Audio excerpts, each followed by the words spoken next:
বিয়ের সাধনা মানে কি? তোর কি গার্লফ্রেন্ড আছে নাকি? ছি ছি ছি, গার্লফ্রেন্ড থাকবে কেন? তাহলে আর ওই মেয়ে দুটোই বা কে? আর জানিস, মেয়েটা এত ভীতু, আমাকে দেখেই ভূত বলে চিৎকার দিয়ে অজ্ঞান হয়ে পড়ে গেল। এতটা ভীতু আমি আগে দেখিনি। রুদ্রের কথা শুনে তারিম ঠোঁট এলিয়ে হাসল। ছাদের দেয়ালে হেলান দিয়ে পাঞ্জাবির পকেটে হাত দিয়ে বলল, আমার এখানে আসার দুটো কারণ। এক, আমি ওই ওই মেয়ে দুটোকে দেখলি না, যে মেয়েটা সাদা রঙের জামা পরা, পূর্ণা, এই তোর ভবিষ্যৎ ভাবি। আর সাথে যে মেয়েটা যাকে তুই ভীতু বলে ডাকলি, সে হলো ইলমি, বুঝছিস? পেশায় দুজনেই সাংবাদিক। বিভিন্ন আর্টিকেলের জন্য ও অনেক ক্ষমতাবান লোকের নজর এসেছে পূর্ণা। যে কোনো সময় যে কোনোভাবে ক্ষতি করে দিতে পারে। এখন আবার কাজ করছে মন্ত্রীদের নিয়ে। তার উপর ওর কাছে এমন অনেক তথ্য আছে যা দিয়ে অন্যান্য মন্ত্রীদের বিপদে ফেলতে পারে, এমনকি ক্ষমতাও চ্যুতি হতে পারে। তাই অনেকেই ওকে মেরে ফেলতে চায়। তাই ওকে সারাক্ষণ নজরবন্দি করে রাখতে হয়, না হলে কখন যে কি হয় বলা তো যায় না। মেয়েটা বড্ড বেশি সাহসী, আর কনফিডেন্সের কথা কি আর বলবো। তারিমের কথা শুনে রুদ্র ওষ্ঠ দুটো ফাঁক করে ফোঁস করে শ্বাস ছাড়ল। সামনের দিকে দৃষ্টি নিক্ষেপ করে বলল, বুঝলাম। আর দ্বিতীয়টা কি? রুদ্র প্রশ্ন শুনে বেশ চিন্তিত স্বরে বলল, এই পরিত্যক্ত জমিদার বাড়িটা ভূতুরে বাড়ি নামে পরিচিত। এখানে নাকি সব ভূত প্রেতের আড্ডা। কিন্তু বেশ কিছু আর্টিকেল আমি দেখেছি যেখানে কোথাও স্পষ্ট কোনো তথ্য দেয়া নাই এ ব্যাপারে। আমার কেন যেন মনে হচ্ছে এখানে অন্য কিছু হয়। তাই তদন্তে আমি নিজেই এলাম। একে তো পূর্ণ নিরাপত্তা আর তদন্ত দুটোই। বুঝলাম। আলো নেভালি কেন পূর্ণ? আমি ভ্রু কুচকে মোমের দিকে তাকালাম। নেভাইনি, নিভে গেছে মোমটা, হয়তো তাই শেষ। আরেকটা জ্বালাবো? ইলমি আমার থেকে খানিকটা দূরেই বসেছিল, ব্যাগে মাথা দিয়ে শুতে শুতে বলল, থাক, লাগবে না, পরে যদি কাজে লাগে তখন। তার চেয়ে বরং আরেকটা থাক, তুই আমার পাশে শুয়ে পড়। আমি কিছু একটা ভেবে শুয়ে পড়লাম ওর পাশে। তবে কারো চোখেই ঘুম নেই। বিভিন্ন বিষয়ে কথা বলতে লাগলাম আমরা। হঠাৎ দূর থেকে বেশ অনেকগুলো আলোর রেশ দেখতে পেয়ে রুদ্র সোজা হয়ে দাঁড়ালো। মনে হচ্ছে আলোগুলো ধীরে ধীরে জমিদার বাড়ির দিকেই এগিয়ে আসছে। রুদ্র তাহারিমকে ইশারা করতে তাহারিম ঘুরে পেছনে তাকালো। ধীরে ধীরে ওর ভুরু জোড়া কুঁচকে গেল। কিছু বুঝতে পারছিস তারিম? তারিম সামনের দিকে দৃষ্টি দিয়ে বলল, বুঝবো না কেন? অপেক্ষা কর, এরা এখানে আসবে। তারিম কোনো কথা বলল না, চুপচাপ দাঁড়িয়ে রইল। বেশ কিছুক্ষণ পর আলোগুলো বেশ কাছাকাছি চলে এলো।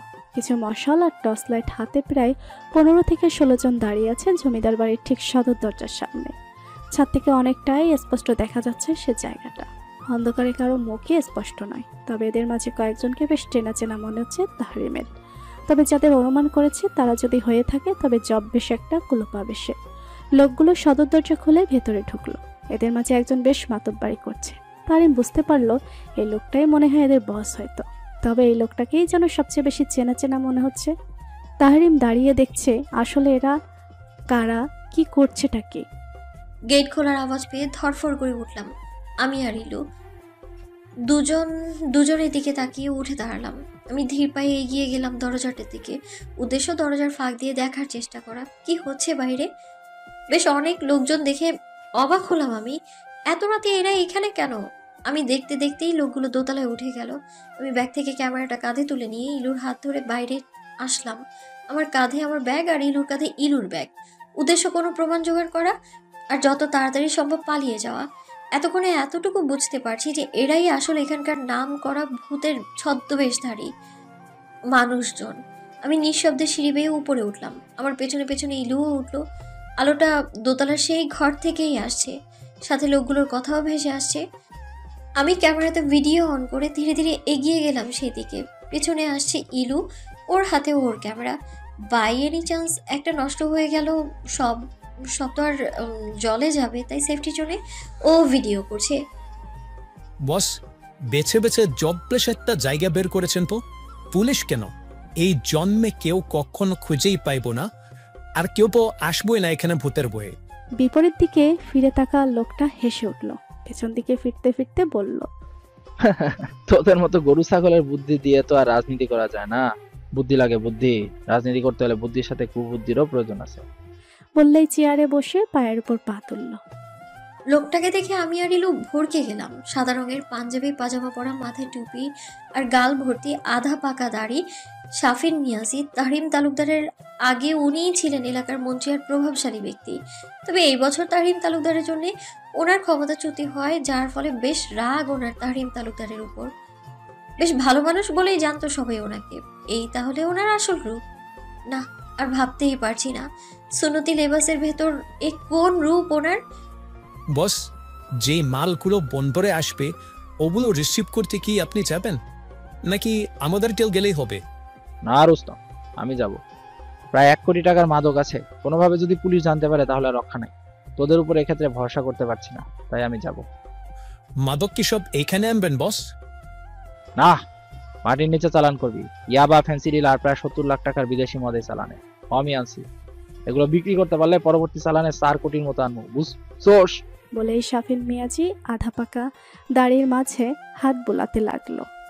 হঠাৎ কারো নজর আমাদের দিকে আসতেই আমি ছিটকে সরে গেলাম। কে হয়ে নে? কারো চিৎকারে আমি আর ইলু ভরকে যাই। দৌড়ে সিঁড়ি বেয়ে নিচে নেমে আসলাম আমরা। সদর দরজাটা খোলা। আমি আর ইলু জঙ্গলের মাঝেই দৌড় লাগালাম। আমার এক হাতে ক্যামেরা আর অন্য হাতের মুঠোয় ইলুর হাত। পেছন থেকে ওরা দৌড়ে আসছে। আজ যদি ধরা পড়ি আর রক্ষে নেই। এখানেই জীবনের সমাপ্তি, গল্পের সমাপ্তি ঘোষিত হবে। জঙ্গলের ভেতর দিয়ে আমি আর ইলু দৌড়াচ্ছিলাম। হঠাৎ পেছন থেকে কোনো শব্দ না পেয়ে পা থামালাম। বেশ অনেকটা ঘেমে গেছি। ইলুর দিকে তাকিয়ে দেখি ও বেশ হাঁপাচ্ছে।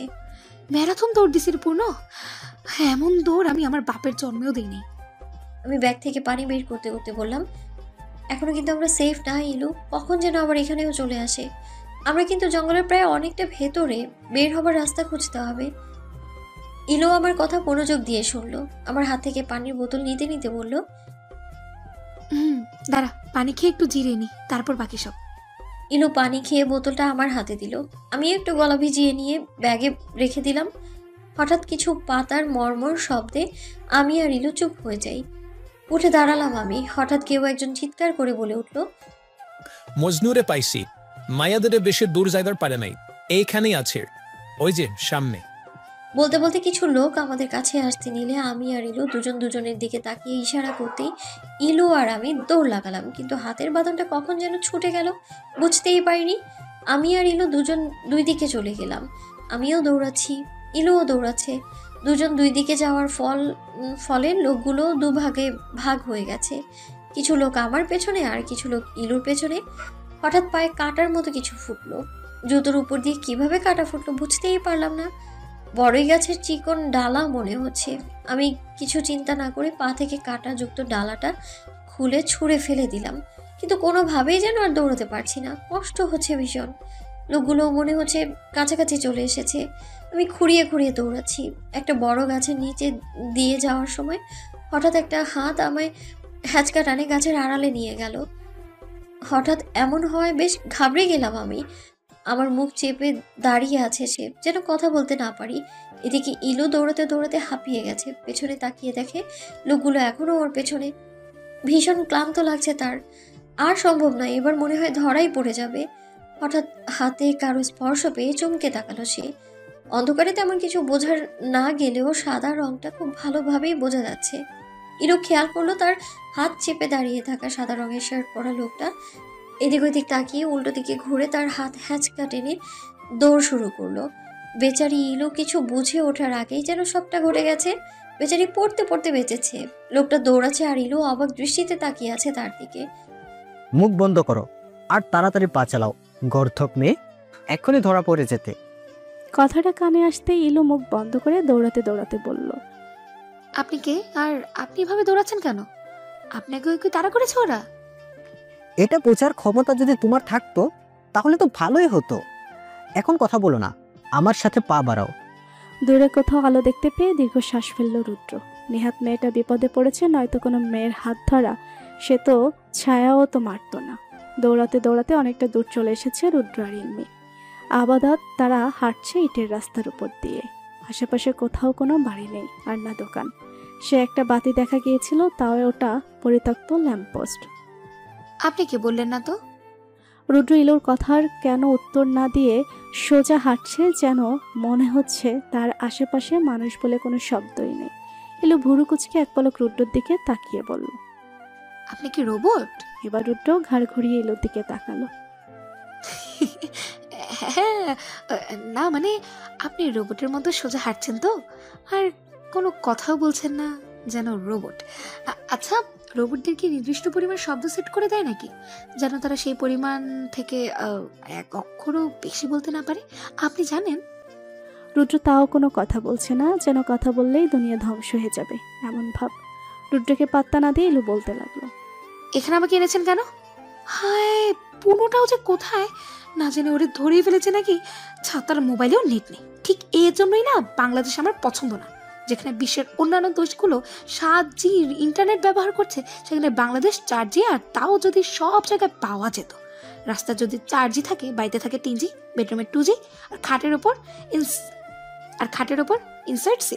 কেমনটা না লাগে। এবার রুদ্র বেশ বিরক্ত হলো। হুট করে দাঁড়িয়ে দাঁতে দাঁত চেপে বলল, এই যে মিস ভিতু ভান্ডা টেপ রেকর্ডার, আপনি যদি দয়া করে আপনার মহামূল্যবান রেকর্ডটা অফ করতেন তাহলে আমি আপনার কাছে কৃতজ্ঞ থাকতাম। মিস ভিতু ভাঙা টেপ রেকর্ডার? এটা আবার কেমন না? আর কে এটা? বুড়ো কুচকে আশেপাশে তাকিয়ে কিছু খুঁজতে খুঁজতে কথাটা জিজ্ঞেস করলো ইলু।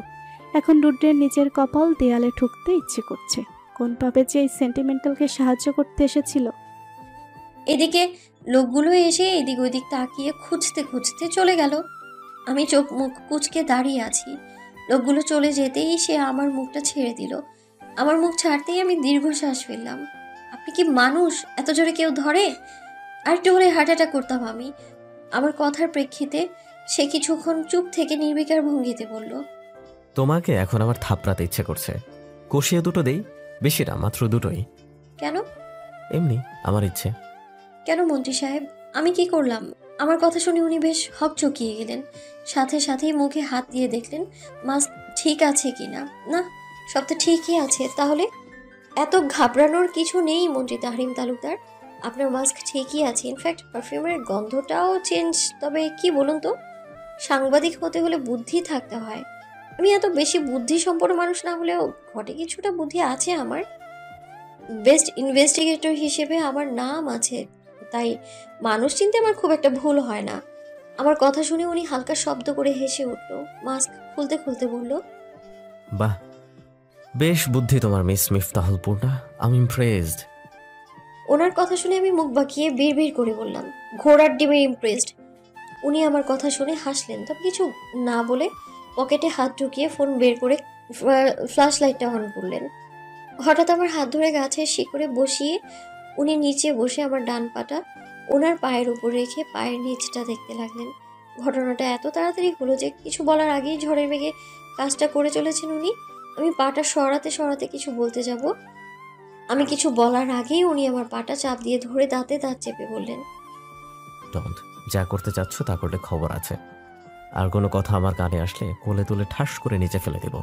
পরে ভাঙা কোমর দিয়ে বসে বসে রেল লাইনের ধারে মুড়ি বিক্রি করতে হবে।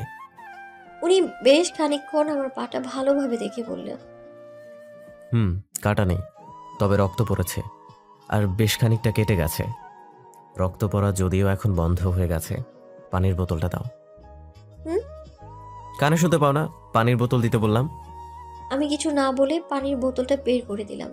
উনি পানি দিয়ে আমার পাটা পরিষ্কার করে পকেট থেকে একটা রুমাল বের করে আমার পায়ে বেঁধে দিলেন। বসা থেকে উঠতে উঠতে বললেন, আপাতত ফার্স্ট এইড নেই, হসপিটালে গিয়ে ড্রেসিং করে ব্যান্ডেজ করলেই হবে। ওনার কথাই আমি চোখ বড় বড় করে বললাম, এইটুকু কাটায় ব্যান্ডেজ? এটা তো এমনিই ঠিক হয়ে যাবে। আমার কথা শুনে উনি দাঁতে দাঁত চেপে বললেন, গর্ধবের মতো আরেকটা কথা বলবা, অপূর্ণ কাজ একদম পূর্ণ করে দিব। তোমার দুই গালে ঠাস ঠাস করে দুটো থাপ্পড় দি। হ্যাঁ, তো নিজের ভালো চালে চুপ থাকো জাস্ট। এই যে শুনছেন, আর কতক্ষণ হাঁটতে হবে? আমি তো বুঝতেই পারছি না এই রাস্তার শেষ কোথায়। এলমি কোমরে হাত দিয়ে দাঁড়িয়ে হাঁপাতে হাঁপাতে কথাটা বলে উঠল, কিন্তু রুদ্র তো নির্বিকার হেঁটে যাচ্ছে, যেন মনে হচ্ছে ইলমির কথাটা শুনতেই পায়নি। ইলমির কথায় পাত্তা না দেওয়ায় বেচারি তো ভীষণ বিরক্ত। ইলমি খেয়াল করল রুদ্র তাকে ছেড়ে অনেকটা পথ এগিয়ে গেছে, তাই সে রুদ্রের পেছনে পেছনে দৌড় দিল। দৌড়ে এসে রুদ্রের পায়ের সাথে পা মেলিয়ে হাঁটতে হাঁটতে বলল, এই যে শুনছেন, আমি কিন্তু আপনাকে ডাকছি, এই যে শুনছেন, নামটাও তো জানি না দূর। ইলমির কথা যেন রুদ্রের কানে যাচ্ছেই না, এমন একটা ভাব নিয়ে হাঁটছে। এবার ইলমির ভীষণ রাগ হলো। সাহায্য করেছে বলে কি মাথা কিনে নিয়েছে নাকি? এত ভাব দেখানোর কি আছে, আজব। এবার ইলমি বেশ রেগে গেল। ওই বেটা, তোরে ডাকতেছি, তুই শুনুস না? কানে কালা তুই? ভাব দেখাস নি আমারে? ভাব দেখে তো মনে হচ্ছে আমেরিকার প্রেসিডেন্ট, খচ্চর পোলা। বলেই সে দাঁড়িয়ে দুই হাতে মুখ চেপে ধরল। এই যা, মুখ ফুসকে মনের কথাগুলো রাগের বসে বেরিয়ে গেল। এখন ইলমি চোখ বন্ধ করে বিপদের দোয়া পড়তে পড়তে আস্তে আস্তে এক চোখ খুলল, পরিবেশ পরিস্থিতি বোঝার জন্য। রুদ্র ভুরু কুচকে নির্লিপ্ত ভঙ্গিতে দাঁড়িয়ে তার দিকেই এক দৃষ্টিতে তাকিয়ে আছে। রুদ্রর ভাব ইলমির কাছে মোটেও সুবিধাজনক লাগছে না, তাই সে ধীরে ধীরে মুখ থেকে হাতটা সরিয়ে মেকি হাসি দিয়ে বলল, আপনি অমন করে কি দেখছেন সাদাবিল? না না না, থুকু ভাইয়া, আমি না ইচ্ছে করে বলিনি, মুখ ফুসকে বেরিয়ে গেছে। এতে আমার কি কোনো দোষ আছে? হঠাৎ জঙ্গলের ভেতর থেকে অনেকগুলো শিয়ালের হাঁক শুনে ইলমি দৌড়ে গিয়ে রুটের হাত খামছে ধরল। বেচারি এমনিতেই ভয় পাচ্ছে, তার উপরে ভরা জঙ্গলে অন্ধকারে হাঁটছে। আর এই লোকটাকে বিশ্বাস নেই, যা রাগ বাবা। ওরা আসবে আর উনি সুন্দরভাবে আমাকে শিয়ালের ডিনারে রেখে ফুস করে হাওয়া হয়ে যাবে। শিয়ালের ডাক কমতে ইলমি খেয়াল করলো সে রুটের হাত খামছে দাঁড়িয়ে আছে, তাই চটজলদি হাত ছেড়ে দিয়ে দূরে সরে দাঁড়ালো। ইলমি খেয়াল করে রুদ্র খুব জোরে জোরে শ্বাস ফেলছে, মানে কি রেগে গেল মনে হয়? কেন যে মুখটা বন্ধ করলাম না? এখন যদি এই ভরা জঙ্গলে মেরে কেটে রেখে যায়, কাক পক্ষীও তো টের পাবে না। কথাটা মনে মনে ভেবে কাঁদো কাঁদো কণ্ঠে বলে উঠল, বিশ্বাস করেন ভাইয়া, আমি ইচ্ছে করে বলিনি, ট্রাস্ট মি, মুখ ফসকে বেরিয়ে গেছে। বলেই নাক টানতে লাগলো। রুদ্র এতক্ষণ পকেটে হাত দিয়ে এলমির কথাই শুনছিল। এতক্ষণে সে মুখ খুলল। তুমি মেয়ে শুধু ভীতু আর ভাঙা টেপ রেকর্ডার না, সাথে চরম লেভেলের বেয়াদব। সারা রাত জঙ্গলে কাটাতে না চাইলে হাঁটো, আর যদি বনের শিয়াল কুকুরের সাথে থাকতে চাও থাকতে পারো, এজ ইউর উইশ। বলেই আবার হাঁটতে লাগলো। হাত ঘড়ির দিকে তাকিয়ে দেখে রাত প্রায় 4টা। কিছুক্ষণের মাঝেই আজান দেবে ফজরের। চারপাশটা হালকা আলো। ইলমি রুদ্রের পেছনে পেছনে যেতে বলল। এই কি বলেনটা কি আপনি? আমাকে কি আপনার জন্তু জানোয়ার মনে হয় যে আমি ওদের সাথে থাকবো? তার থেকে কম কিছু মনে হচ্ছে না। মানে কি? হ্যাঁ, আমাকে কোন অ্যাঙ্গেলে জন্তু জানোয়ার মনে হয়? রুদ্র কিছু না বলে পকেটে হাত দিয়ে মোবাইলটা বের করে ফ্ল্যাশ লাইটটা অন করে হাতের দিকে তাক করে বলল, দেখো, কেন বললাম তোমাকে জন্তু জানোয়ার? ইলমি খেয়াল করলো লোকটার হাত মাত্রা অতিরিক্ত ফর্সা। ফোল্ড করা শার্টের হাতার কিছু অংশ নিচে গুনে গুনে 5টা খামচির দাগ, দুটাই আবার রক্তও বের হয়ে গেছে, আর 3টাই রক্ত জমাট বেঁধে আছে। ইলমি চটজলদি নিজের হাতের আঙুলের দিকে খেয়াল করলো। নখগুলো যে কবে এত বড় হয়ে গেছে খেয়ালই করলো না। ইস, কতখানি ছিলে গেল লোকটার। ইলমি অপরাধী দৃষ্টিতে রুদ্রের দিকে তাকালো, মাথা নিচু করে বলল, আসলে আমি ভয়ের চোটে খেয়ালই করিনি, আমি আসলেই সরি। রুদ্র ফ্ল্যাশ লাইট অফ করে বিড়বিড় করে বলল, জঙ্গলি বিড়াল কোথাকার। বেশি কষ্ট হচ্ছে হাঁটতে? খুঁড়িয়ে খুঁড়িয়ে এক মনে জঙ্গলের মধ্যে দিয়ে হাঁটছি আমি। পাশে মহামান্য নেতা মহাশয়। হাঁটার মাঝেই হঠাৎ ওনার প্রশ্ন শুনে মোটেও চমকে উঠলাম না, কারণ এই 20 মিনিটেও উনি 40 বার এই কথা জিজ্ঞেস করেছে। বিরক্তিটা ভেতরে চেপে রেখে বললাম, না, it's okay, I am fine. অমনি জুতার ভেতরে পাথরের টুকরো ঢুকতেই সেখানে চাপ লাগতে ব্যথায় মুখ দিয়ে আও শব্দটা বেরিয়ে আসলো। উনি থমকে দাঁড়িয়ে পেছন ফিরলেন, ভ্রু কুচকে ব্যঙ্গ স্বরে বললেন, এখন ব্যথা পেয়ে কাঁদো কেন? এখন বলো it's okay, I am fine, বলো। আমি নাক মুখ কুচকে বললাম, it's okay, I am fine. উনি 2 কদম এগিয়ে এসে আমার সামনাসামনি দাঁড়ালো। আর একটা কথা বলবে, একদম মুখটা সেলাই করে দেব। বলতে বলতে হুট করে আমাকে পাজা কোলে তুলে নিলেন। আমি অবাক হয়ে হাঁ করে তাকিয়ে আছি তার মুখের দিকে। মুখে মশা যাবে, আর এভাবে হা করে থাকবে না, পথ চলতে সমস্যা হয়। ওনার কথা শুনে আমি ভ্রু কুচকে সামনের দিকে তাকিয়ে বললাম, নামায়, আমি হেঁটেই যেতে পারবো। এসব ব্যথা আমার কিচ্ছু করার ক্ষমতা রাখে না, আরো বহু গুণ বেশি ব্যথা আমি পেয়েছি। আমি তোমাকে নামাবো না, কি করতে পারো করো, আর বেশি তাড়ামি করলে ঠাস করে ফেলে দেব, মাইন্ড ইট। ওনার ধমক শুনে আমি চুপ করে গেলাম। নাকে ভীষণ সুন্দর একটা স্মেল পাচ্ছি। এটা যে নেতা মশাইয়ের গা থেকে আসছে সেটা বোঝার আর বাকি রইল না। আমি আনমনে ওনার আর একটু বুক ঘেঁষে রইলাম। কেন যেন এভাবে থাকতেই বেশি ভালো লাগছে। এই একদম আমার বুকে মাথা রাখবে না মিস পূর্ণা, আমি কিন্তু একেবারে পিওর ভার্জিন, আমার এসবে অপমান করবে না। ওনার এমন কথায় চমকে উঠে বেশি অবাক হলাম। বললে কি উনি বুকে মাথা রাখলে ভার্জিনিটিকে অপমান করা হবে? বাপের জন্মেও তো এমন কথা শুনিনি। বুকে মাথা রাখলে ভার্জিনিটির অপমান হবে? আর এত রাতে একা একটা মেয়েকে কোলে চাপিয়ে সারা জঙ্গল হাঁটছেন, তখন কিছু হচ্ছে না? উনি আর চোখে আমার দিকে তাকিয়ে বলল, ইউ নো মিস পূর্ণা, আমি মানব দরদে মানুষকে সাহায্য করছি। বিড়বিড় করে বলে উঠলাম, আইসছে আমার মানবতার ফেরিওয়ালা। ইয়েস মিস, আর আমার বুক একমাত্র আমার বউয়ের জন্য, আপনার মতো আজাইরা পাবলিকের জন্য না। কি আমি আজাইরা পাবলিক? তা নয় তো কি। বলেই ঠোঁট কামড়ে হাসলো। এবার আমার বেশ ইগোতে লাগলো। ওনার দিকে আরো চেপে বুকে মাথা রেখে বললাম, নেন রাখলাম মাথা, এখন দেখি কি করতে পারেন আপনি। আপনি যেমন আমার অনুমতি ছাড়া কোলে নিলেন, ঠিক তেমন ভাবে আমিও আপনার ভার্জিনিটিতে আঘাত দিলাম। দেখি কি করতে পারেন আপনি। পূর্ণার এমন বাচ্চা মানুষের মতো জেদ দেখে ঠোঁটের হাসি আরো বিস্তার হলো তাহরিমের। সে তো ঠিক এটার জন্যই তো এতক্ষণ অপেক্ষা করছিল। আমাদের কি পূর্ণাকে এভাবে জঙ্গলে ফেলে আসা উচিত হয়েছে? এলমির কথায় রুদ্র ঘাড় ঘুরিয়ে ইলুর দিকে তাকালো। আপাতত তারা এখন বাসের মধ্যে আছে। মিনিট 15 হয়েছে তারা বাসে উঠেছে, কিন্তু এলমি এই প্রশ্ন মনে হয় 30 বার অলরেডি করে ফেলেছে। রুদ্র ভুরুকুচকে বলল, পূর্ণা নিরাপদে আছে, আমার ভাইয়ের সাথে আছে, তোমাকে এত চিন্তা করতে হবে না ইডিয়েট। ইলমির শরীরটা খুব একটা ভালো লাগছে না, তাই সে আর কথা না বাড়িয়ে বাসের জানালায় মাথা এলিয়ে দেয়। বাসের ঝাঁকিতে বারবার ওর মাথা গিয়ে জানালায় লাগছে, তাই রুদ্র এলমির মাথাটা নিজের কাঁধের উপর রেখে শান্ত দৃষ্টিতে বাহিরে তাকালো। মেয়েটা বড্ড বাচ্চা স্বভাবের, ভেতরে কোনো জটিলতা নেই। সাংবাদিক হয়েও এত সহজ সরল কিভাবে হতে পারে সেটা রুদ্র ভেবে পায় না। চাচা, ও ফরিদ চাচা, দেখা যান জংলার ভিত্তিতে একটা মাইয়ার একটা পোলা আইতাছে। ও চাচা, জঙ্গলের শেষ মাথায় একটা গ্রাম শুরু। এটা আমাদের শহর থেকে বেশ অনেকটা দূর। জঙ্গলের মধ্যে দিয়ে আমায় কোলে নিয়ে হাঁটতে হাঁটতে জঙ্গলের শেষ কিনারায় চলে এসেছেন মন্ত্রী সাহেব। সামনেই একটা লোকালয় দেখতে পেয়ে হাসি ফুটলো আমার মুখে। প্রায় 1.5 ঘন্টা যাবৎ কোলে নিয়ে হাঁটছেন, কিন্তু ওনার কি ক্লান্তি লাগছে না? আমি যে এতটাও শুকনো তা কিন্তু নয়।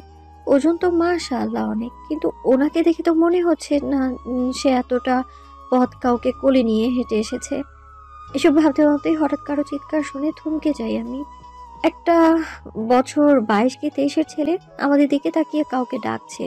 ফজরের আজান সেই কখনই হয়ে গেছে। নামাজ শেষ করে সবাই বাড়ি ফিরছে, ঠিক সেই সময় ছেলেটা এমন হাঁক ডাক শুরু করলো। উনি হাঁটতে হাঁটতে ছেলেটার সামনে গিয়ে দাঁড়ালো, আমাকে নামিয়ে দিয়ে আর মোড়া ভেঙে পকেট থেকে মাস্কটা বের করে মুখে পরে নিল। এক পলক আশেপাশে তাকিয়ে দেখে জায়গাটা একটা মসজিদের পাশে। এতক্ষণে ছেলেটার ডাক শুনে অনেক মানুষ জড়ো হয়ে গিয়েছে। আমি মুখ কুঁচকে দাঁড়িয়ে রইলাম। কি হে ছোকরা, জঙ্গলের ভিতরে তোমরা দুজন সেরাসেরি কিটা করো? আমি খেয়াল করলাম একজন মাঝ বয়সী লোক মুখে আধা পাকা দাড়িতে হাত বুলাতে বুলাতে কথাটা বলল। হয় হয়, বুঝি বুঝি, দেখা তো মনে হইতাছে শহরের পোলা মাইয়া। কেন আকামের লাইগা জঙ্গলের ভিতরে গেছো? বুঝি না মনে করছো শহরের পোলা পান রে আমগো ভালো কইরা চিনা আছে। লোকটার কথা শুনে আমার আর বোঝা বাকি রইল না উনি কি মিন করে কথাটা বলছে। আমি কিছু বলার জন্য মুখ খুলবো তার আগেই তাহরিম তালুকদার আমার হাত চেপে ধরে বললেন, ইশারায় বোঝালেন কোনো কথা না বলতে, কারণ এখন আমি কথা বলে জিনিসটা উল্টে যেতে পারে। দেখুন চাচা, আপনি কিন্তু না জেনে অপবাদ দিচ্ছেন। আমরা একটা কাজে এসেছিলাম আর পথ হারিয়ে ফেলি জঙ্গলে। তা না হয় বুঝলাম, তাহলে লগে এই মাইয়া কেডা? উনি এক পলক আমার দিকে তাকিয়ে বলল, ও আমার স্ত্রী। আমি চোখ বড় বড় করে তার দিকে তাকিয়ে আছি। বলে কি এলো, আমি আবার কখন তার বউ হলাম? কেমতে বিশ্বাস করুম তোমরা যে জামাই বউ? বিশ্বাস অবিশ্বাস আপনাদের ব্যাপার, সেখানে আমি কি বলতে পারি। যা হোক, আমাদের সময় খুবই অল্প, এখন যেতে দিন। বলেই উনি আমার হাত ধরে চলে আসতে নিলেন। ভিড়ের মধ্যে থেকে একজন বয়স্ক লোক বলে উঠল, হারাও পোলা, তোমারও কথা আমরা বিশ্বাস করছি। হেঁটে তোমার বউ, তাইলে বউরে তো আবার বিয়ে করমেই যাইব। তোমাকে আমরা হগে মিললা ফের বিয়ে দিব। চারপাশে কাউকে খুঁজতে খুঁজতে হাফ ছাড়লো। মতে মতে রে, কই গেলে? যা তো, ইমাম সাহেব আর তাজেরে দায়িত্ব লয়া। লোকটার কথা শুনে আমি বেশ ঘাবড়ে গেলাম। ওনার হাত খামচে ধরে দাঁড়িয়ে রইলাম। প্রায় মিনিট 5 পর মতি নামের ছেলেটা একজন হুজুর আর মাঝ বয়সী একজন কাজী নিয়ে আসলো। আমি ঘাড় ঘুরিয়ে তাহরিমের দিকে তাকালাম। উনি নির্বিকার দাঁড়িয়ে আছে। মসজিদ থেকে কিছু চেয়ার নিয়ে আসা হলো। একটা ওনাকে বসতে দেওয়া হলো, আর আরেকটায় আমাকে। সামনে কাজী আর হুজুর। আমি মাথা নিচু করে বসে আছি, বলারই বা কি আছে।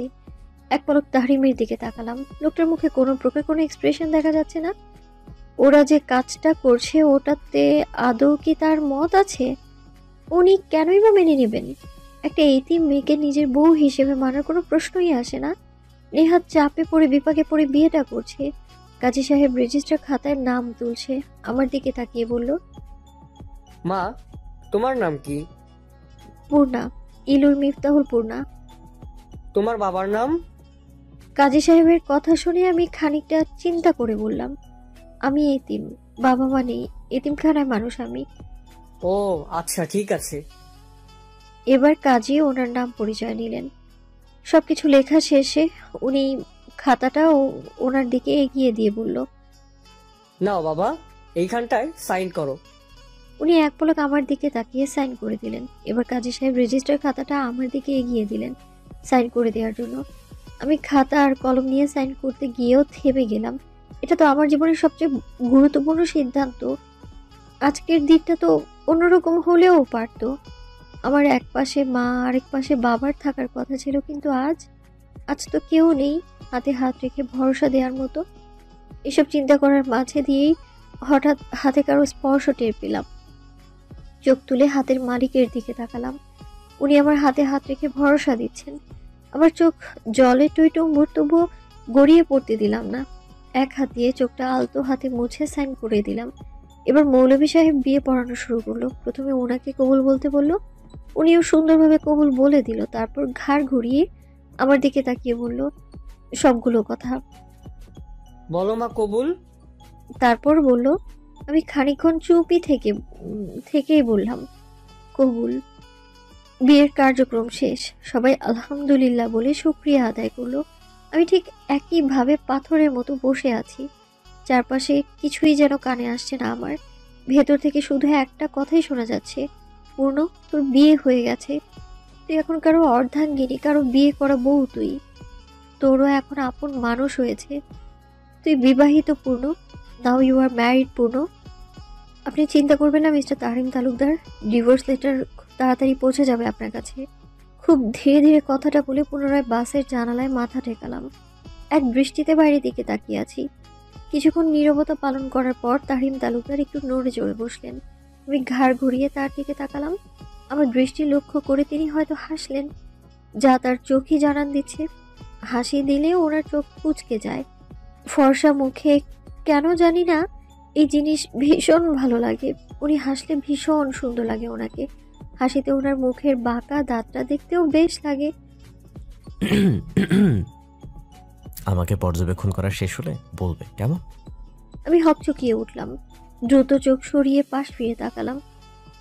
বুঝলে পূর্ণ, আমি আরো ভেবেছিলাম তুমি সো কলড কমন ডায়লগ বলবে যে না, আমি এই বিয়ে মানি না, আপনি আমার জীবনটা কেন নষ্ট করলেন মন্ত্রী সাহেব, কি দোষ করেছিলাম আমি, আপনি কেন বিয়েটা করলেন, ইত্যাদি ইত্যাদি। ওনার কথাগুলো বাংলা সিনেমার নায়িকার অভিনয় থেকে কম কিছু ছিল না। বেশ নাকি স্বরে কথাগুলো বললেন। আমি আর চোখে ওনার দিকে তাকিয়ে ফিক করে হেসে দিলাম। বাহ, আপনার তো দারুণ প্রতিভা মন্ত্রী তাহরিম তালুকদার। অভিনয়ে বেশ দক্ষ আপনি। আগে কি কোনো থিয়েটারে অভিনয় করেছেন নাকি? অভিনয় করতে হলে থিয়েটারে কাজ করতে হবে, এমন কি কোনো কথা আছে মিস পূর্ণ? না, সেটা নেই। তবে যাই হোক, আমি এতটাও অবুঝ নই মিস্টার তাহরিম তালুকদার। আমি পরিস্থিতি বুঝি। এখানে না আপনার দোষ আছে আর না আমার। এটা সবটাই পরিস্থিতি। আর আমাদের বিয়ে হয়েছে এটা তো আমরা দুজন ছাড়া বাকি কেউ জানে না। তাহলে তো কোনো সমস্যাই নেই। আপনি আপনার মতো থাকেন আর আমি আমার মতো। সময় হলে ডিভোর্স পেপারে সাইন করে সব মিটিয়ে নিলেই হয়ে যাবে। আমার কথা শুনে তাহরিম তালুকদার কিছু একটা ভেবে বলল, সেটাই, যেটা হবে সেটা সময়ই দেখিয়ে দিবে। বেশ রহস্যময় ভাবে কথাটা বলে উঠলেন উনি। আপনার ফোনটা দেওয়া যাবে? আমার ফোনে চার্জ নেই। উনি কিছু না বলে আমাকে নিজের ফোনটা এগিয়ে দিল। আমি ফোনটা নিয়ে ইলুর নাম্বারে কল করলাম। ওর নাম্বারটা আমার মুখস্থ, তাই বেশি বেগ পেতে হয়নি। দুবার কল করলাম কিন্তু দুইবারই বন্ধ বলছে। তাই মন খারাপ করে ওনার ফোনটা ওনার কাছে ফিরিয়ে দিলাম। কি হয়েছে, হঠাৎ মুখটা এমন করে ফেলে কেন? কাল রাত থেকে ইলুটার কোনো খোঁজ নেই। কোথায় আছে, কেমন আছে, কিচ্ছু জানি না। ও এই ব্যাপার, চিন্তা করো না, ও ভালো আছে। আর ওর সাথে আমার চাচাতো ভাই আছে, ও ইলমিকে দেখে রাখবে। ও, আর কিছু না ভেবে মাথাটা আবার জানালায় ঠেকালাম। সারা রাত দৌড়াদৌড়ির ফলে শরীর বেশ ক্লান্ত। বাসায় ফিরে একটা লম্বা শাওয়ার নিয়ে ঘুমোতে হবে। কখন যে চোখটা লেগে গেল বুঝতেই পারলাম না। তাহরিম এক পলক পূর্ণ দিকে তাকিয়ে পকেট থেকে ফোন বের করে কারো নাম্বার ডায়াল করলো। হ্যালো, ওয়ালাইকুম আসসালাম। তোমাকে যে কাজটা দিয়েছিলাম সেটা ঠিক মতো করো, আর কাকপক্ষীও যেন টের না পায়। কথাটা মাথায় রেখো। তাহরিম প্রথম কথাটা জোরে বললেও শেষ কথাগুলো ভীষণ আস্তে বলল। ঠিক আছে, রাখছি, এ বিষয়ে পরে কথা হবে। বলেই ফোনটা কেটে দিল। ফোনের দিকে তাকিয়ে রহস্যময়ভাবে হেসে বলল, দেখা যাক কি হয়, কি আছে সামনে। প্রায় 4 ঘন্টা জার্নি করে বাস এসে পৌঁছলো ঢাকা বাস স্ট্যান্ড। তাহরিম আগে নেমে পড়লো, তার পেছনে আমি নামলাম। দুজনই রিক্সার জন্য দাঁড়িয়ে আছি। হঠাৎ তাহরিমের ফোনে কল আসায় সে আমার দিকে এক পলক তাকিয়ে কলটা কানে ধরলো। আমি আর চোখে একবার তার দিকে তাকিয়ে চোখ ঘুরিয়ে অন্যদিকে তাকালাম। উনি একটু দূরে গিয়ে কথা বলে 2 মিনিটের মাথায় আবার আসলেন। একটু ওয়েট করো, কুশন গাড়ি নিয়ে চলে আসবে। আমি ভ্রু কুঁচকে বললাম, কুশনকে? আমার সাথে যে সব সময় থাকে, আমার অ্যাসিস্ট্যান্ট। ও, সেই ক্যাবলাকান্তটা? আমার কথা শুনে উনি বেশ শব্দ করে হেসে বললেন, ভালো নাম দিয়েছো তো। শুনুন, আমি রিক্সা নিয়ে চলে যাই, আপনি আপনার গাড়ি আসলে চলে যাবেন। উনি আমার দিকে তাকিয়ে ভ্রু বাঁকিয়ে বললেন, এত দূর যেহেতু এসেছি সেহেতু বাড়ি পর্যন্ত আমি এগিয়ে দিয়ে আসবো। সো চুপ করে দাঁড়িয়ে ওয়েট করো। আমি কিছুই বললাম না, কারণ কিছু বলে আদৌ কোনো লাভ নেই, সেটা খুব ভালো করে জানা আছে আমার। আমি ব্যাগ থেকে ফোনটা বের করে অন করতে চেষ্টা করলাম কিন্তু অন হচ্ছে না, তাই আবার ব্যাগে রেখে দিলাম। প্রায় 10 মিনিটের মাথায় একটা কালো রঙের গাড়ি এসে দাঁড়ালো আমাদের সামনে। সামনের সিট থেকে একটা ছেলে, ওই ক্যাবলাকান্তটা বেরিয়ে এলো। গুড মর্নিং ভাই। Good morning cushion. ভাই, একটা আর্জেন্ট নিউজ আছে। উনি গাড়ির দরজা খুলে আমায় ইশারা করলেন গিয়ে বসতে। আমি গিয়ে বসতেই উনিও সিটে বসতে বসতে বলল, গাড়িতে বসে কথা বলো কুশন।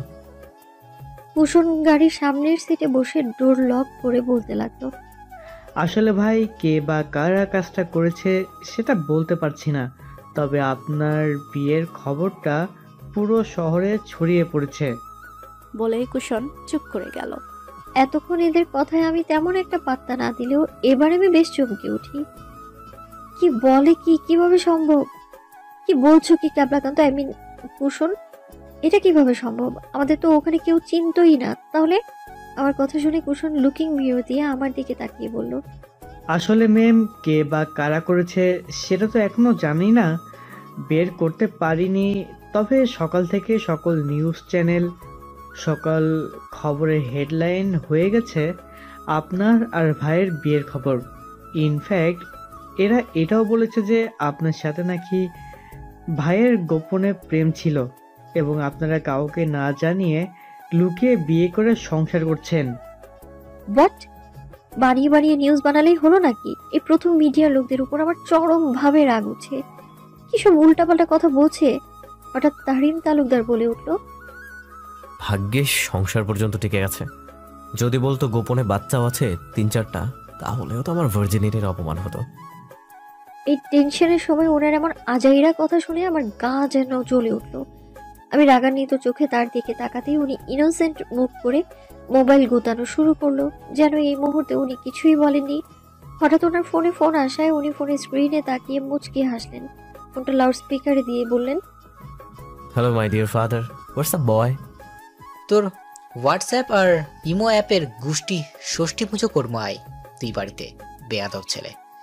তুই বিয়ে করবি একবার জানালি না পর্যন্ত? আরে আরে মিস্টার তাপস তালুকদার, রেগে যাচ্ছেন কেন? আমি তো আসছি। হ্যাঁ হ্যাঁ আসেন, আপনার জন্যই অপেক্ষা করছি, তাড়াতাড়ি আসেন। আমি আপনার মা আর তানজিম অপেক্ষা করছি, আর বাড়ির সামনে একদল জার্নালিস্ট আছে, তারাও অপেক্ষা করছে। আসেন আপনি মন্ত্রী সাহেব। জার্নালিস্ট? জি, সেই সকাল থেকে ওনারা গেটের সামনে দাঁড়িয়ে আছে। আপনি তাড়াতাড়ি আসেন আমার সাথে। তালুকদার বাড়ির বড় বউকে নিয়ে আসবেন। তালুকদার বাড়িতে কোনো কাপুরুষের জায়গা হতে পারে না, তাই বীরের বেশে বউকে সাথে নিয়ে আসবেন। ওনার বাবার কথা শুনে আমার দিকে তাকিয়ে মুচকি হেসে বললেন, ইয়োর বাবা, আমি কাপুরুষ নই, তাই বীরের বেশে আমার বউকে নিয়ে আমি আসবো। রাখি, আর মাত্র 10 মিনিট লাগবে। আসেন। উনি ফোন রেখে আমার দিকে তাকিয়ে বলল, দেখলে তো বাবা কি বললো? আমি তোমাকে তোমার শ্বশুর বাড়ি নিয়ে যাবো, আই মিন তালুকদার বাড়িতে। আমি আর যাই হোক কাপুরুষ পদবিটা পেতে চাই না। কিন্তু কোনো কিন্তু না, তুমি এখন আমার সাথে যাবে, ব্যাস। প্রায় 10 মিনিটের মাথায় গাড়ি গিয়ে থামলো তালুকদার বাড়ির সামনে। গাড়ি থামতেই উনি গাড়ি থেকে নেমে আমার হাত ধরে বের করে আনলেন। আমরা বের হতেই আমাদের জেকে ধরলো একদল জার্নালিস্ট। তাহরিম তালুকদার, আপনি কি সত্যি সত্যি বিয়ে করেছেন? যদি করে থাকেন তাহলে লুকিয়ে কেন? আপনি কি কোনো কারণে আমাদের চাচ্ছেন না জানাতে? তবে তার কারণটা কি? আর সাথে যিনি রয়েছেন উনি কি আপনার ওয়াইফ? গাড়ি থেকে নামা মাত্রই এক ঝাঁক সাংবাদিক এসে জড়ো হলো আমাদের সামনে। তাদের হাজারটা প্রশ্নে মনে হচ্ছে আমি তলিয়ে যাচ্ছি। আমি তাকিয়ে আছি, উনি তাদের কি উত্তর দেয় তা শোনার অপেক্ষায়। ওয়েট, আপনারা আস্তে ধীরে প্রশ্ন করুন, আমি সবার প্রশ্নের উত্তর দিব। ওনার কথাটা বলা মাত্রই পেছন থেকে একজন জার্নালিস্ট প্রশ্ন করলো, আপনি কি সত্যি বিয়ে করেছেন মন্ত্রী তাহরিম তালুকদার? মুচকি হেসে আমার হাত ধরে খানিকটা উঁচু করে বললেন, জি, আমি বিয়ে করেছি, এবং যে মেয়েটিকে দেখছেন সে আমার বিবাহিত স্ত্রী মিফতাহুল পূর্ণা। আপনি যদি বিয়েই করেন তবে এমন লুকিয়ে কেন করলেন মন্ত্রী সাহেব? আচ্ছা, আসলে আমার অনেক দিনের ইচ্ছে ছিল আমি পালিয়ে বিয়ে করব। অনেকের তো অনেক ধরনের শখ থাকে, very kind of fantasy, right? আমারও এমন অদ্ভুত শখ ছিল, আর সেই ফ্যান্টাসি পূরণ করতেই এভাবে বিয়ে করা। শুনলাম আপনারা নাকি বেশ কয়েক বছর লুকিয়ে প্রেম করেছেন, আর এও শোনা যাচ্ছে আপনারা প্রেমে থাকাকালীন লুকিয়ে বিয়ে করেছেন এবং সংসারও করছেন। কথাটা ঠিক কতটুকু সত্যি? না, এটা পুরোপুরি বানোয়াট। আমরা প্রেম করেছি মাত্র 9 মাস, এবং আজকেই 9 মাস পূর্ণ করে বিয়ের পিঁড়িতে বসলাম। প্রশ্নটা যদি আর কিছুদিন পর বলতেন যে বিয়ের পরে সংসার করেছি কিনা, তখন উত্তরটা হ্যাঁ বোধকে আসতো। আপাতত সংসার বিষয়ক প্রশ্নের উত্তরটা না বোধক। এমন হাজারটা প্রশ্ন তারা করেছে এবং তার উত্তর এভাবে সত্যি মিথ্যা মিলিয়ে খুব সুন্দর কম্বিনেশন করে উত্তর দিয়েছে মিস্টার তাহরিম তালুকদার। অবশেষে সাংবাদিকরা চলে যাওয়ার পর আমি আর তাহরিম তালুকদার মেইন গেট দিয়ে ভেতরে ঢুকলাম। ওনাদের বাড়ির সামনে অনেক বড় একটা ফুলের বাগান আছে। যতটুকু দেখা যায় দেশি বিদেশি প্রায় কয়েকশো প্রকারের ফুল গাছ দেখতে পেলাম। আচ্ছা, এই বাগানটা কার? আপনার? আমার কথা শুনে উনি পেছনে ঘুরে ভ্রু বাঁকিয়ে বললেন, বাগানটা আমার, তবে পরিচর্যা করে তানজিম। হঠাৎ উনি আমার দিকে তাকিয়ে কিছু একটা ভেবে আমার সামনে এসে দাঁড়ালো। আমার ওড়নাটা ঘাড় থেকে তুলে মাথায় উঠিয়ে স্কার্ফের মতো করে পেঁচিয়ে দিল। হ্যাঁ, এবার ঠিক আছে, একদম বউ লাগছে, এবার চলো। বলেই আমার হাত ধরে সদর দরজার দিকে এগিয়ে গেল। দরজার সামনে দাঁড়িয়ে দুবার কলিং বেল বাজানোর সাথে সাথে একজন মেয়ে এসে দরজাটা খুলে দিল। আমি খেয়াল করলাম মেয়েটার হাতে ঝাড়ু, হয়তো ঝাড়ু দিচ্ছিল। পরনে ধূসর রঙের শাড়ি মেয়েটার। ওনার সাথে আমাকে দেখে খুশিতে চোখ মুখ একদম উজ্জ্বল করে উঠলো তার। খুশিতে গদগদ কণ্ঠে বলল, সালাম আলাইকুম ভাইজান, এই আপাটা বুঝে আমগো নতুন ভাবি। উনি ভেতরে ঢুকতে ঢুকতে এদিক সেদিক তাকিয়ে বলল, ওয়ালাইকুম সালাম। তোর ভাবি? মা বাবা কইরে? খালো তো উপরে, ওই আপনি বয়েন, আমি ডাকতাছি। বলে মেয়েটা যেই না উপরে যেতে নেবে ঠিক তখনই উপর থেকে সিঁড়ি বেয়ে মিস্টার তাপস তালুকদার নেমে এলো। সোজাসুজি আমার সামনে এসে দাঁড়ালো। আমি কি করব ভেবেই পাচ্ছি না, তাই আর কিছু না ভেবে আঙ্কেলকে সালাম দিলাম। আসসালামু আলাইকুম আঙ্কেল। আঙ্কেল আমার মাথায় হাত রেখে বলল, ওয়ালাইকুম আসসালাম মা, কেমন আছো? আলহামদুলিল্লাহ। আপনি কেমন আছেন আঙ্কেল? আমার কথা শুনে আঙ্কেল বেশ মন খারাপ করে বলল। এতক্ষণ তো ভালোই ছিলাম রে মা, তবে এখন তো আর ভালো লাগছে না। কেন আঙ্কেল? কোনো মেয়ে যদি তার বাবাকে আঙ্কেল ডাকে, তাহলে কোনো বাপের ভালো লাগবে বলো তো মা? আঙ্কেলের কথা শুনে আমি আমতা আমতা করে বললাম, আসলে হয়েছে কি জানো তো মা, আমার একটা মেয়ের ভীষণ শখ ছিল, কিন্তু আল্লাহ কি ভালো মনে করে আমাকে একটা মেয়েও দেয়নি। তবে আমার খুব ইচ্ছে ছিল আমার দুটো পুত্রবধূকে আমার বৌমা নয়, আমার মেয়ে বানাবো। যেমন একজন বাবা আর মেয়ের মাঝে বন্ডিং থাকে, ঠিক সেই রকম হবে তো আমার মেয়ে। ওনার কথা শুনে আমার ঠিক কি অনুভূতি হচ্ছিল আমি ঠিক বোঝাতে পারবো না। ভীষণভাবে কান্না পাচ্ছিল। নিজের বাবাকে তো কখনো দেখিনি, তাই হয়তো এমন মনে হচ্ছে আমার। আমাকে চুপচাপ নিজের দিকে তাকিয়ে দাঁড়িয়ে থাকতে দেখে তাপস তালুকদার মন খারাপ করে বলল, এই বুড়োটাকে বাপ হিসাবে মেনে নেওয়া যায় না মা? আমি হাত দিয়ে চোখের কোণে জমে থাকা পানি মুছে একগাল হেসে বললাম, মেনে নেওয়া যায় না তো। কেন মা? কারণ আমার বাবা তো এখনো দিব্যি ইয়াং আছে, তাকে তো বুইড়া লাগেই না। আর আরেকটা কারণ আছে, তা হলো কোনো বাবা কি তার মেয়েকে তুমি তুমি বলে নাকি? আমাকে যদি তুই বলে সম্বোধন করতে পারেন তাহলে আমি বাবা বলে মেনে নিব, নয়তো না। আমার কথা শুনে উনি বেশ মজা পেলেন মনে হলো, হু হা করে হেসে উঠলেন অগত্যায়। ঠিক আছে ঠিক আছে, আমি তোকে তুই সম্বোধন করবার, তুই আমাকে তুমি করে বলবি। কেমন পূর্ণমা? আমি মুচকি হেসে বললাম, ঠিক আছে। হঠাৎ উনি আমার কাছ থেকে সরে তাহরিমের কাছে চলে গেল। উনি সোফায় আয়েশি ভঙ্গিতে বসে আছে। বাবা তার কাছে গিয়ে ধপ করে কান ধরে টেনে তুলে বলল, ওই হারামজাদা, তুই এত বড় একটা কাজ করে এইভাবে নিশ্চিন্তে বসে আছিস কিভাবে?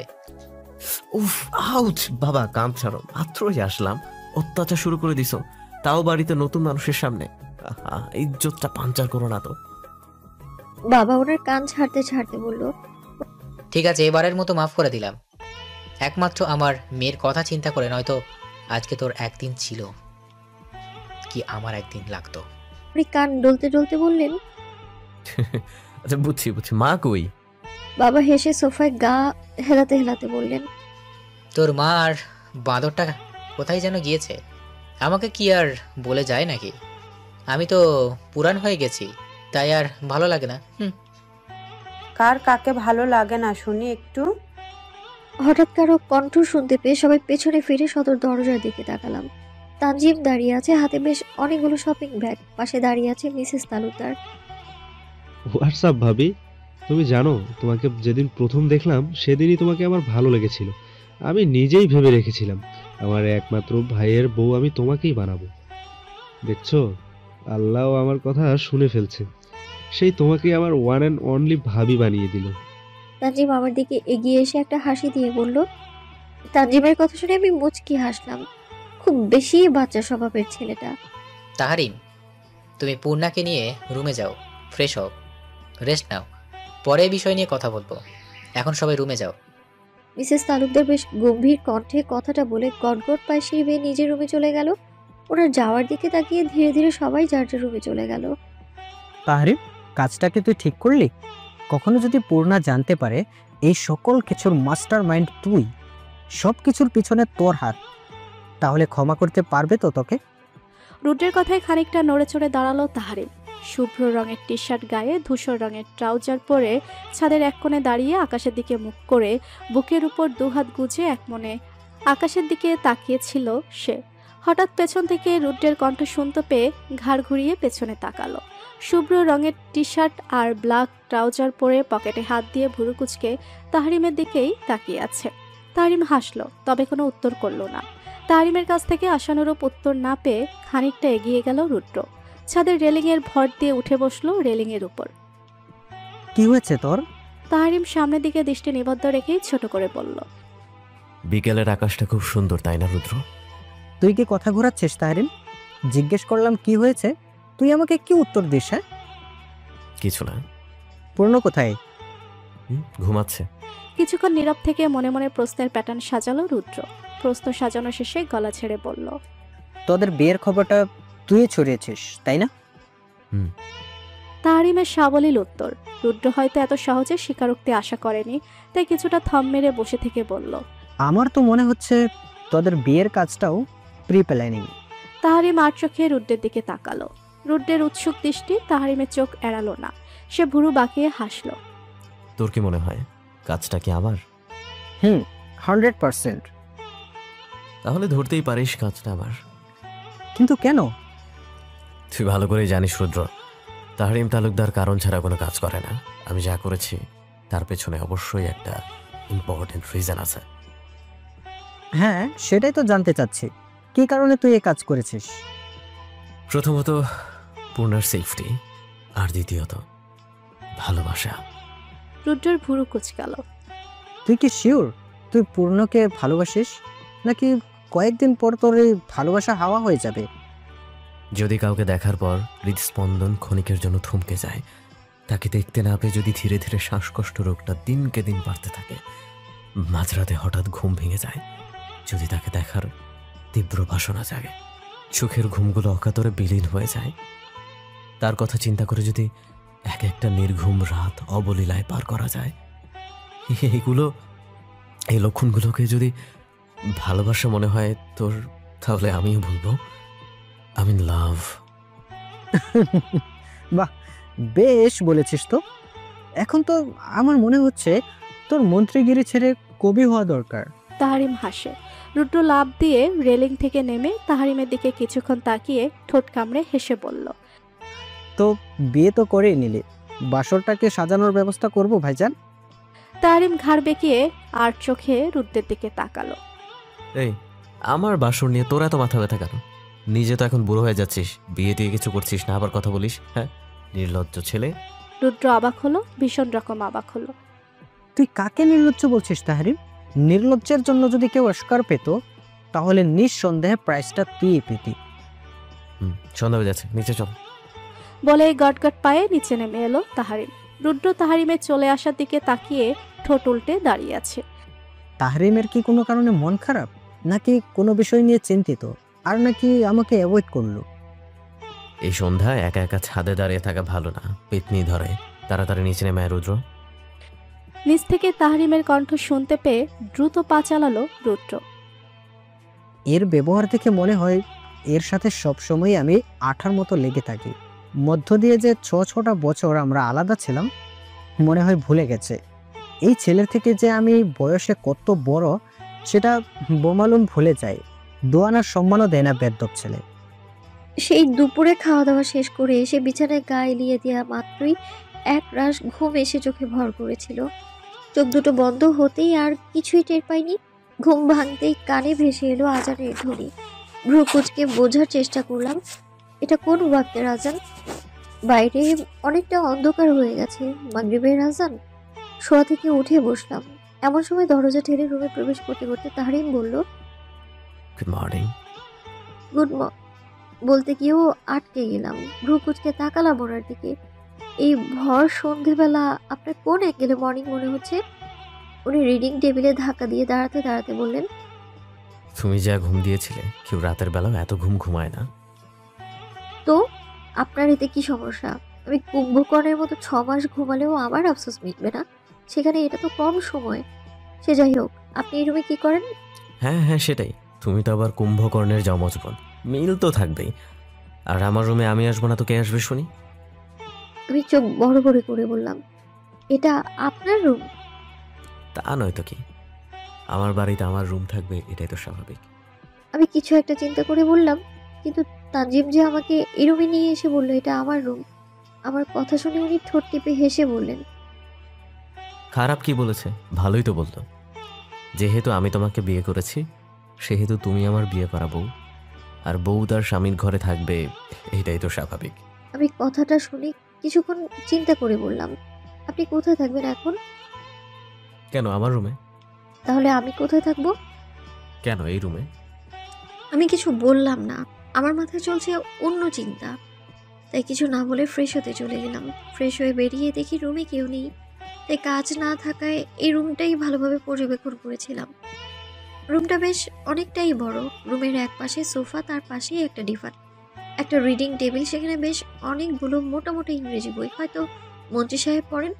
একটা ড্রেসিং টেবিল আর আলমারি, বুকশেলফ। আমি ধীরে ধীরে বুকশেলফের সামনে গেলাম। বুকশেলফের বইগুলো নজরে আসতেই নাক মুখ কুচকে ফেললাম। হে, কি আজেরা মোটা মোটা বইয়ে ভরা এই বুকশেলফ। ময়না তদন্ত করেও মনে হয় বাংলা ভাষা কিংবা উপন্যাস টাইপ কিচ্ছু পাওয়া যাবে না। অদ্ভুত, মানুষ এমন রসকসহীন বই কেমনে পড়ে? হাউ? উপর থেকে বিবেচনা করলে সবসময় যে ঠিক হবে এমন তো কথা নেই মিস পূর্ণা। তাই তো বলি, আপনি এমন নিরামিষ কেন? এসব ছাইপাশ মোটা মোটা ইংরেজি বই পড়লে আমিষটা আসবে কোথা থেকে? তাও যদি হতো ইংরেজি সাহিত্যের, তাও তো না। তারিম ভুরু কুচকালো, ভীষণ অবাক হলো। অতঃপর বাঁকা হেসে এগিয়ে এলো বুকশেলফের দিকে। আমি তখনও আপন মনে বইগুলো দেখছি। যদি ভাগ্য ভালো থাকে তাহলে একটা বই পেতাম পড়ার মতো। ছোটবেলা থেকেই আমার বইয়ের প্রতি বেশ ভালো লাগা কাজ করে, তবে পাঠ্যপুস্তক নয়, উপন্যাস টাইপ বই পড়তে বরাবরই আমার ভালো লাগে। ওনাকে কোনো বাংলা উপন্যাসের বই আছে নাকি তা জিজ্ঞেস করার জন্য পেছনে ঘুরে কিছু বলবো তার আগে খেয়াল করলাম উনি আমার ভীষণ কাছে, আমাকে বুকশেলফের সাথে চেপে ধরে ভ্রু কুঁচকে তাকিয়ে আছে। আমার ভীষণ রাগ হলো। নাক ফুলিয়ে ফুসফাস করতে করতে বললাম, এটা কি হলো? উনি কিছু না জানার ভান করে আমাকেই উল্টো প্রশ্ন করলো, কি হলো এটা? আপনি কি আমাকে অকালে হার্ট অ্যাটাক করে মেরে ফেলতে চান? এভাবে যখন তখন গা ঘেসে গেছে মানেটা কি? হ্যাঁ, এভাবে চেপে ধরে আছেন কেন? উনি চোখ ছোট ছোট করে আমার দিকে তাকিয়ে বলল, তুমি না বললে আমি নিরামিষ, তাহলে নিরামিষ মানুষকে এত ভয় পাচ্ছ কেন? আমি কোথায় তোমার গা ঘেঁষাঘেঁষি করলাম? তুমি না উল্টো আমার জায়গা দখল করে বসে আছো। হ্যাঁ তো নিরামিষই তো। নিরামিষ না হলে কি কেউ এমন উদ্ভট বই পড়ে? আর আমি আপনার জায়গা দখল করেছি মানে কি? হ্যাঁ, আমাকে কি মনে হয় আপনার? এটা কার রুম? কেন আপনার? তুমি কোথায় দাঁড়িয়ে আছো? রুমেই তো। তাহলে কি বুঝলে? আমার রুমে তুমি দাঁড়িয়ে আছো, তার মানে তুমি আমার রুমের জায়গা দখল করনি বলছো? আমি ভ্রু কুচকে কিছু বলতে নিব তার আগেই কেউ ডাকতে ডাকতে রুমের ভেতর ঢুকলো। ভাবিজান, ও ভাবিজান, ঘরে আছোনি? বলেই সামনের দিকে তাকিয়ে আমাদের এভাবে দেখে দুই হাত দিয়ে চোখ বন্ধ করতে করতে বলল, সরি সরি সরি, আমি বোধহয় ভুল টাইমে এন্ট্রি নিয়েছি। যা হোক ভাইয়া, কুটনি বুড়ি থুকু বড় চাচি এসেছে, আর সাথে ওনার চামচা, না মানে তার মেয়ে নাতাশা আপু আসছে। আম্মু তোমাকে নিচে ডাকছে। বলেই চলে যেতে নিলে আমি পেছন থেকে ডাক দিলাম। এতক্ষণে উনি আমাকে ছেড়ে দূরে সরে দাঁড়ালো। তানজু দাঁড়াও তো, কথা আছে। তানজিম ঘুরে দাঁড়ালো। বলেই ওনার দিকে তাকালাম। ভ্রু বাঁকিয়ে বললাম, কি হলো, আপনি এখনো দাঁড়িয়ে আছেন কেন? আপনাকে না নিচে ডাকছে, যান না কেন? কোনোভাবে তুমি আমাকে তাড়িয়ে দিতে চাচ্ছ নাকি পূর্ণা? ওনার কথা শুনে তানজিম লাফ দিয়ে উঠে আমার কাছে এসে বলল, ভাই, তোমাকে তাড়িয়ে দিচ্ছে তাও যাচ্ছ না কেন? ইস, কি লজ্জা, কি লজ্জা। বলেই দুই হাত দিয়ে মুখটা ঢেকে ফেললো। আমি মুখ টিকে হাসলাম। উনি আমার দিকে চোখ রাঙিয়ে গটগট পায়ে রুম থেকে চলে গেলেন। উনি চলে যেতেই তানজিম মুখে হাত রেখে চোখ থেকে দুই আঙুল ফাঁক করে পাশে তাকিয়ে দেখলো তাহরিম আছে কিনা। অতঃপর মুখ থেকে হাত সরিয়ে আমার দিকে তাকালো। দুজনেই খিলখিল করে হেসে উঠলাম। আমি ওর গাল টেনে বললাম, বলো শুনছি। আমি মুচকি হেসে বিছানায় বসতে বসতে বললাম, ও নিয়ে তুমি ভেবো না ভাইজান, আমি ঠিক সামলে নেব। তানজিম আমার পাশে ধপ করে বসে বলল, আরে ভাবি, তুমি এত হালকা ভাবে নিও না। তোমার উপর তো ওই কুটনাপুরীর আলাদা নজর আছে। তোমাকে অপমান করতে এক বিন্দুও ডিসকাউন্ট দেবে না। কেন কেন?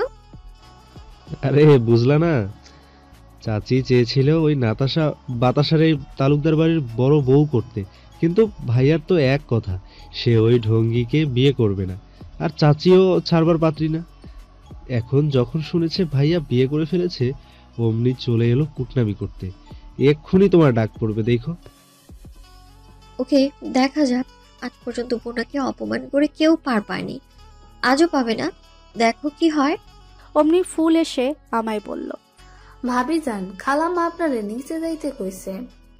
আচ্ছা ফুল, তুমি যাও, আমি আসছি। ফুল মাথা নাড়িয়ে চলে গেল। আচ্ছা ভাবি, তুমি ফুলগুলিরে শুধু ফুল ডাকো কেন? ফুল নামটা আমার ভালো লাগে তাই ডাকি। আমি উঠে দাঁড়ালাম, ওনাটা ভালোভাবে মাথায় দিয়ে নিচে নেমে এলাম। আমি পেছনে পেছনে তানজিম। নিচে নামতেই চোখে পড়লো ড্রয়িং রুমের সোফায় বসে থাকা একজন মহিলার উপর। গড়ন তার হালকা পাতলা, গায়ের রং কালো না হলেও বেশ একটু চাপা, চুলগুলো স্ট্রেইট করা। বুঝলাম বয়স হলেও মহিলার মনের রং এখনো যায়নি। না হলে এই বুড়ো বয়সে কেউ ভ্রু প্লাক, চুল স্ট্রেইট এগুলো করে নাকি? যাই হোক, আমি তার সামনে গিয়ে লম্বা একটা সালাম দিলাম। আসসালামু আলাইকুম চাচি আম্মা। উনি আমার দিকে তাকিয়ে নাক কুচকে বললেন, ওয়ালাইকুম আসসালাম। তুমি আমাকে চাচি আম্মা ডাকছো কেন? এসব খ্যাত সম্বোধন প্লিজ করো না আমাকে, বুঝতে পেরেছো? Call me aunty. ওনার কথা শুনে আমি বিড়বিড় করে বললাম, ভাগ্যিস আপু ডাকতে কয় নাই। কথাটা বলে বেকল মার্কে একটা হাসি দিলাম। আমার পাশে তানজিম দাঁড়িয়ে থাকায় আমার বিড়বিড় করা কথাগুলো স্পষ্ট শুনতে পেল। উল্টো দিকে ঘুরে হাসি আটকানোর চেষ্টায় আছে সে। আমি এবার এই ঢঙ্গি আন্টির পাশে বসে থাকা তার মেয়ের দিকে তাকালাম। ওই নাতাশা না বাতাসা মিনিমাম কয়েক বস্তা আটা ময়দা মেখে এসছে। আটা ময়দার নিচে চাপা পড়ে আছে চেহারা, যেমন মা তেমন তার মেয়ে। যাই হোক, এসব চিন্তা করে আমার লাভ নেই। মনে মনে কথাগুলো চিন্তা করেই এক সাইডে সরে গেলাম। আমার পাশে এসে দাঁড়ালো তানজিম। তানজিমের মা, আই মিন আমার বর্তমান শাশুড়ি মা, বসে ওদের কথাগুলো বলছে, ওদের সাথে কথা বলছে। তারিম তালুকদার তো এই পৃথিবীতেই নাই। এক পাশে সোফায় বসে মোবাইলে গেম খেলায় ব্যস্ত। তানজিম আমার কানে ফিস ফিস করে বলল, আমিও মজা করে ফিস ফিস করে বললাম, বুঝলাম না তো, মানে কি? মানে তোমার খুঁত ধরার চেষ্টা করছে, দেখো একটা না একটা খুঁত বের করবেই। আমি মুচকি হেসে মজা করে বললাম, আমি মানুষ, তাই আমি কখনোই নিখুঁত হতে পারবো না। তাহলে চলো আমরাও ওনার খুঁত ধরার চেষ্টা করি। যখন উনি বলবে তখন আমিও বলবো। আইডিয়াটা কেমন দেবজি? আমার কথা শুনে তানজিম দাঁত কেলিয়ে হেসে বলল, ঝাক্কাস ভাবিজান, লেটস স্টার্ট। বলেই ও মুখ টিপে হাসলো, সাথে আমিও। আমি মুচকি হেসে সামনে তাকাতেই দেখি তারিম তালুকদার আমাদের দিকে ভ্রু কুচকে তাকিয়ে আছে, হয়তো কিছু চিন্তা করছে। পুরান পাগলের ভাত নাই, নতুন পাগলের আমদানি। কিরে ছোট, তাহরিম বাবা এটা কাকে বিয়ে করে আনছে?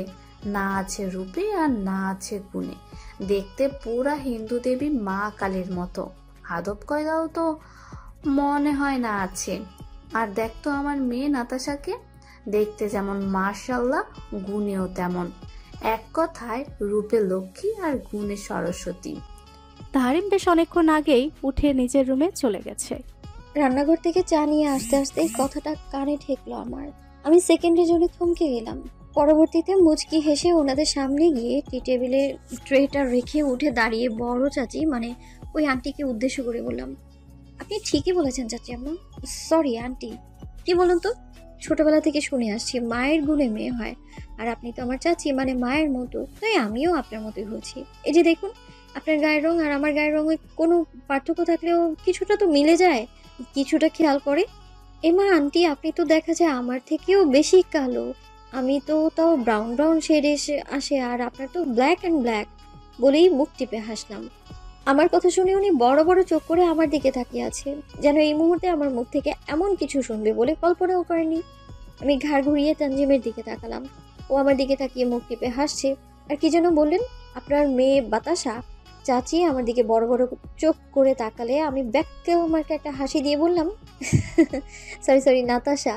আপনার মেয়ে নাতাশার রূপে লক্ষ্মী। আমি নাতাশাকে পা থেকে মাথা পর্যন্ত স্ক্যান করে বললাম, কিন্তু আমার তো মনে হচ্ছে আপনার মেয়ে মুখে কয়েক কেজি আটা ময়দা মেখে আসছে। কারা মেকআপ করে জানেন? যারা নিজের চেহারা নিয়ে সন্তুষ্ট না, তাদের মতে তাদের চেহারা আলাদা প্রলেপ দিলে হয়তো তাতে সুন্দর লাগবে, যার ফলে আসল সৌন্দর্যটাই মেকআপের আস্তরণের নিচে চাপা পড়ে যায়। আসলে তারা নিজেকেই ভালোবাসতে পারেনি। নিজের সৌন্দর্য কি আটা ময়দা মেখে হয় চাচি আম্মা? যাই হোক, পরে আসি গুণের কথায়। গুণের কথা কি বলবো বলেন? আপনার মেয়ে বাতাসা, আই মিন নাতাশার তো মিনিমাম ভদ্রতাটুকুও নেই। যেখানে আপনি আমার শাশুড়ি মা বসে আছে, সেখানে একটা বয়সে ছোট মেয়ে কিভাবে পায়ের উপর পা তুলে বসে থাকতে পারে বলেন? কথাগুলো বলে আমি মুচকি হাসলাম। আমি ট্রে থেকে এক কাপ চা নিয়ে চাচি আমার সামনে গিয়ে দাঁড়ালাম। আপনি যদি মনে করে থাকেন আমাকে অপমান করে পার পেয়ে যাবেন, তাহলে আপনার ধারণাটা সম্পূর্ণ ভুল। আমার প্রতিটা জিনিস খুঁটিয়ে দেখার অভিজ্ঞতা আছে। আমি চাটা নিয়ে চাচি আমার দিকে নিয়ে বললাম, নেন চাচি আম্মা। সরি আন্টি, আপনার মেয়ের হাতের চাটা খেয়ে দেখেন তো কেমন হয়েছে। উনি ঠাস করে দাঁড়িয়ে রেগে ফুসফুস করতে করতে শাশুড়ি মায়ের দিকে তাকিয়ে বললেন, ছোট, তোর সামনে বাইরের একটা মেয়ে আমাদের এতগুলা কথা শুনল আর তুই কিছুই বললি না, বসে বসে তামাশা দেখছিস। আমি ঘাড় ঘুরিয়ে শাশুড়ি মায়ের দিকে তাকালাম। ওনার ঠোঁটের কোণে সূক্ষ্ম হাসি রেখা বিদ্যমান। আর কেউ খেয়াল না করলেও আমি ঠিকই খেয়াল করেছি। শাশুড়ি মা দাঁড়াতে দাঁড়াতে বলল, এখানে তোমার আর পূর্ণার মাঝে কথা হচ্ছে, আমি কেন থার্ড পার্সন হয়ে তোমাদের কথার মাঝে ঢুকবো আপা? বলেই উনি ফুলকলিকে ডাকতে ডাকতে সেই দিয়ে উপরে উঠে গেল। চাচি আম্মা আমার দিকে রাগী দৃষ্টি নিক্ষেপ করে নাতাশার উদ্দেশ্যে বললেন, এত অপমান সহ্য করে এখানে আর থাকা যাবে না। তুই এখানে বসে আছিস কেন? উঠ। আজ তোর বাপের কাছে যদি না বলেতেছি তার ভাতিজার বইয়ের অপমান, তাহলে আমার নামও নীলাশা না। চল। মাম্মি, তাহরিম কোথায়? ওর কাছ থেকে বিদায় নিয়ে যাব তো। চাচি আম্মা ওর হাত ধরে টানতে টানতে বাড়ির বাইরে নিয়ে গেল। ওরা যাবার পর আমি নাতাশাকে কপি করে বললাম, মাম্মি মাম্মি, তাহরিম কোথায়? ওর কাছ থেকে বিদায় নিয়ে যাব তো। একা ষষ্ঠী। উফ ভাবি যান, পুরা ফাটিয়েই দিয়ে ফেলেছো। তোমার তো ওইটা মুখ না, আজ তো বুলেট।